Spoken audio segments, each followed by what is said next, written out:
বাবা প্রবাসী, তাই টাকার লোভে তার 7 বছর বয়সী সন্তানকে কৌশলে অপহরণ করে বাবারই মামাতো ভাই। লক্ষ্য মোটা অঙ্কের মুক্তিপণ আদায়। চাঞ্চল্যকর এই ঘটনা ঘটেছে চট্টগ্রামের রাঙ্গুনিয়ায়।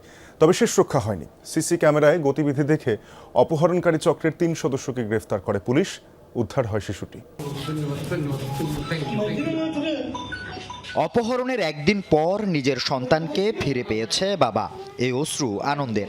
তবে কিভাবে রাঙ্গুনিয়া থেকে অপহরণ হয়েছিল শিশুটি, কারাই বা করেছিল অপহরণ, কী ছিল উদ্দেশ্য, সে গল্প আরও ভয়াবহ। গত 20 জুলাই সকালে রাঙ্গুনিয়ার একটি স্কুল থেকে এই সিএনজি অটোরিকশা যোগে অপহরণ করা হয় 7 বছর বয়সী শিশু ওয়াসিফা জান্নাতকে। বলা হয় তার বাবা হাসপাতালে, সেখানেই নেওয়া হচ্ছে তাকে। পরে বাসায় না ফেরায় পুলিশকে জানায় পরিবার। সিএনজি চালকদের সাথে যাদের উঠা বসা আছে এদেরকে আমরা দেখাই, তখন একজনকে আমাদেরকে এটা শনাক্ত করে দেয়। তো ওইটার সূত্র ধরে কিন্তু আমরা তাকে প্রথমে ওই সিএনজি চালক তাকে আমরা ধরি। এই সিএনজি চালককে ধরার পরে সিএনজি চালক তখন সিএনজি চালকের সাথে জিজ্ঞাসাবাদের এক পর্যায়ে সে বলে যে এটা মূল যে পরিকল্পনাকারী, যে মূল যে অপহরণকারী সেটা হচ্ছে ফয়সাল। উদ্ধারে শুরু হয় পুলিশি অভিযান। সিসি ক্যামেরায় অটোরিকশার গতিবিধি দেখে গ্রেপ্তার করা হয় চালক রাকিবকে। তার দেয়া তথ্যে একে একে ধরা পড়ে ফয়সাল ও জাহাঙ্গীর আলম। ফয়সালের বাসায় পাওয়া যায় শিশুটিকে। পুলিশ জানায় গ্রেপ্তার ফয়সাল শিশু ওয়াসিফার বাবার আপন মামাতো ভাই।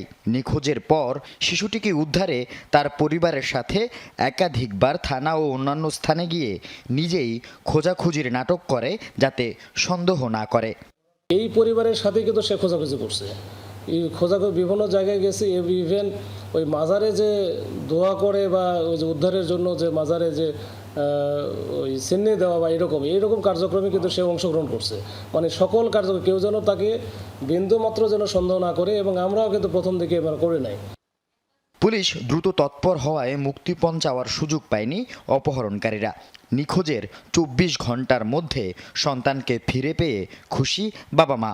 আপন মামাতো ভাই এমন কাজ করবেন কখনো ভাবেনি শিশুটির প্রবাসী বাবা। তার ধারণা প্রবাসে অনেক টাকা কামিয়েছেন, এমনটা ভেবেই টাকার লোভে এই কাজ করেছে ফয়সাল। অনেকজন অনেক কথা বলে, টাকা আছে, বিদেশ থেকে বসে খাইতেছে। আমার সাথে ওর সম্পর্ক ছিল ভালো।